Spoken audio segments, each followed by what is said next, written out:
Hi, in this video, I will show you how to transfer money from OnePay to Cash App. So, step 1 is checking transfer availability. OnePay doesn't support direct transfer to Cash App, so you need to use a linked bank account as a bridge. Simply add bank account to OnePay. Open OnePay application, click Settings, click Bank Accounts and link your personal bank account and complete verification if required. Now, move to step 3, that is withdrawing money from OnePay. Go to Send or Withdraw in OnePay, transfer the amount from OnePay to your linked bank account and wait for the money to arrive, usually same day or one business day. Step 4 is adding the same bank to Cash App.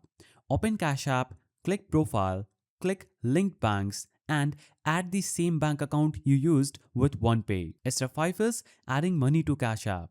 In the Cash App, tap Add Cash, choose the amount and confirm. The money moves from your bank into Cash App. Important notes, there is no direct OnePay to Cash App transfer option. Transfer time depends on your bank's processing speed and make sure names on OnePay bank and Cash App match to avoid issues. Final tip, using the same bank account for both apps is the fastest and safest method. If you found this guide helpful, please don't forget to give it a thumbs up and thanks for watching.